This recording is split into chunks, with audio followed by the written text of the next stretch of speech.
गलियारों से खेल के मैदानों तक नहीं छूटती कोई खबर। तब से सटीक, तब से नफ्स किसी शख्स की महफूज नहीं, अब तो अपने ही निगहबानों से डर लगता है। डंके की चोट पे जालिम को बुरा कहता हूँ, मुझे सूली से न जिंदानों से डर लगता है।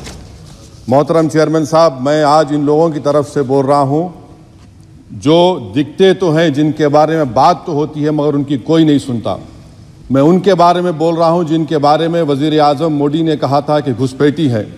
मैं उन बेटियों और माओं के बारे में कह रहा हूँ जिनके बारे में मोदी ने कहा कि ज़्यादा बच्चे पैदा करते। मैं उन मासूम नौजवानों के बारे में कह रहा हूँ जिनको मॉब लिंचिंग के ज़रिए मारा जा रहा है। मैं उन बेज़ुबान माँ और बाप के बारे में बोल रहा हूँ जिनकी औलाद आज इस हुकूमत के गलत कानून के चक्कर में जेलों में सड़ रहे हैं। सर, मैं दस्तूर जब इस ऐवान में बन रहा था, संविधान बन रहा था, तो उस वक्त अलहदा वोटर लिस्ट और इंतखाबी रिजर्वेशन की बात आई। तो उस वक्त के हमारे फाउंडिंग फादर्स ने, हमारे बुजुर्गों ने, दोनों समुदाय के हिंदू और मुसलमानों ने फैसला किया कि हम इस पर राज़ी नहीं होंगे।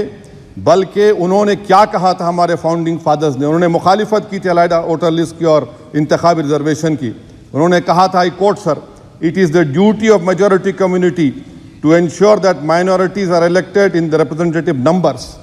बीजेपी मुसलमानों की नफरत पर जीतती है और मुसलमानों के नाम निहाद मसीहा मुसलमानों के 90% ज़्यादा वोट हासिल करते हैं, मगर फिर भी इस ऐवान के दरवाजे नहीं खुलते मुसलमानों के लिए और सिर्फ 4% मुसलमान जीत कर आते हैं। सर, संविधान सिर्फ एक किताब नहीं है जिसे चूमा जाए, संविधान एक किताब नहीं है जिसे दिखाया जाए, संविधान एक सिंबल भी है, मगर संविधान एक हमारे बुजुर्गों के ख्वाबों की किताब है।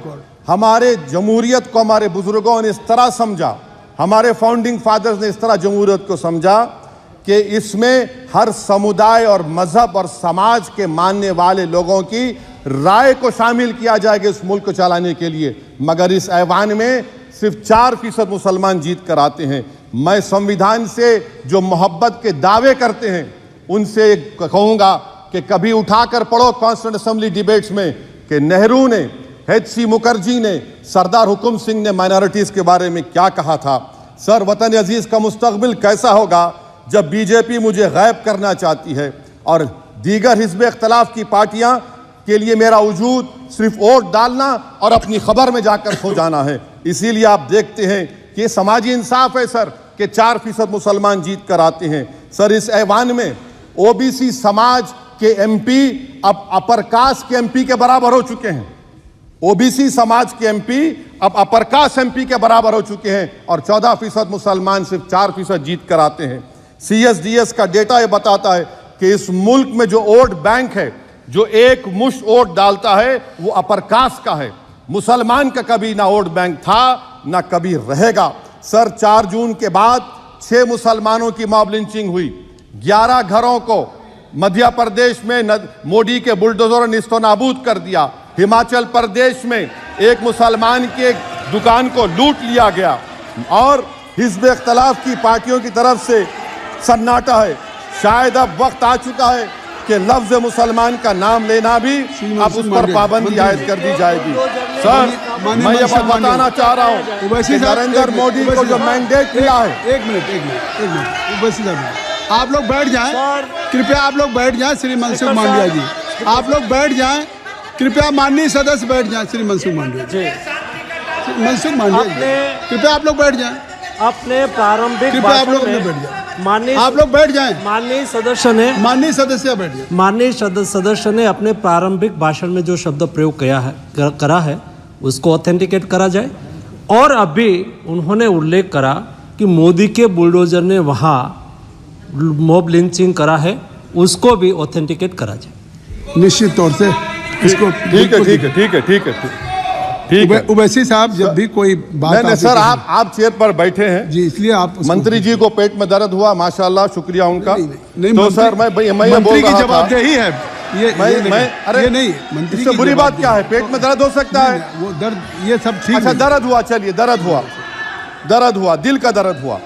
तो सर जो नरेंद्र मोदी को मैंडेट मिला है वो सिर्फ और सिर्फ मुसलमानों की नफरत पर हिंदुत्व की वजह से मिला है. I would like to say it is not Modi's in dock, but every single person who voted him despite his anti-Muslim voice. And I would like to tell the opposition parties, this is not a moral victory for you. This is a victory of majoritarianism. Everyone should contemplate and do introspection. Why is it that the OBCs and the upper caste are getting their due representation? Why are the Muslims not getting? Are we here only to vote for you and not to get elected? If that is the case, please tell us that we are only here to vote for you. Sir, आज भारत के आधे नौजवान बेरोजगार हैं और रोजगार की तालाश, बेरोजगारी का आलम यह है सर कि मोदी सरकार के 5 साल में 75 लाख एस्पिरेंट्स की जिंदगी बर्बाद हो गई. 6 पेपर लीक हुआ. बेरोजगारी का आलम यह है सर कि रशिया जा रहे हैं, वहां जाकर अपनी जानों को दे रहे हैं. बेरोजगारी का आलम यह है कि नरेंद्र मोदी रोजगार का कैंप चलाती है नौजवानों के लिए कि तुम इजराइल में जाकर काम करो. उनको कैनन फॉडर बना रही है ताकि फलस्तीनियों की जायदादों को हड़प कर सके. ये भी कंक्लूड करें. अरे सर मेरा टाइम है. कहाँ टाइम है सर? आप ये टाइम ले लिए मेरा. सर मैं 2 मिनट दीजिए. ये विश्वगुरु की पॉलिसी है. इजराइल को 27 टन हथियार जा रहा है. 9 मिलियन भारत के लोग गल्फ में काम करते हैं. क्या असर पड़ेगा? 47,000 इजरायली फलस्तीनी मार चुके हैं. क्या है हमारी पॉलिसी सर? क्यों हथियार दे रहे हैं सर? नस्लकशी हो रही है. सदर जमहूरिया के खुतबे में राष्ट्रपति के सर मैं उसी पे बोल रहा हूं सर. उसमें लिखा हुआ है फॉरेन पॉलिसी के ऊपर. आप पैराग्राफ नंबर 25 देख लीजिए. सदर जमहूरिया में सैचुरेशन अप्रोच है. क्यों नहीं मोदी सरकार माइनॉरिटीज को फ्री स्कॉलरशिप को डिमांड करती है सर? उसका आपने बजट कम कर दिया. सर बनारस का बुनकर 18 महीने से मंडी का शिकार है. सूरत और बेंगलुरु जा रहा है. सर आखिरी बात कंक्लूड कर रहा हूं. आखिरी बात सर, पनून केस में निखिल गुप्ता, मोदी ने कहा था कि हम घर में घुसकर मारा. तो निखिल गुप्ता को किसने ऑर्डर दिया था पनून को मारने का? अगर नहीं दिया तो उसको बचाइए, और अगर दिया नहीं तो फिर उस पर पीएमएलए क्यों नहीं लगाते? सर समाप्त करो. कमेटी बनाई आपने, उसका क्या हुआ? सर हम एससीओ को नहीं जा रहे. सर मैं आपको बता रहा हूं कि मैं अपनी इस तकरीर को टीपू सुल्तान की नजर, सुनिए सर, अब हो गया खत्म कर रहा हूं सर. मैं अपनी तकरीर को टीपू सुल्तान के नजर कर रहा हूं. ये टीपू सुल्तान की फोटो है. क्या आप इससे भी नफरत करेंगे सर? ये संविधान में टीपू सुल्तान की फोटो है जिस पर वल्लभ भाई पटेल ने साइन किया, श्यामा प्रसाद मुखर्जी ने साइन किया. ये आपकी नफरत है सर. आखिर में मैं अपनी बात को खत्म कर रहा हूं इस शेर पर कि क्या दिन दिखा रही है सियासत की धूप छांव. जो कल सपूत थे वो कपूतों में आ गए थे. इस कदर अजीम के पैरों में ताज थे, इतने हुए जलील के जूतों में आ गए. बहुत बहुत शुक्रिया.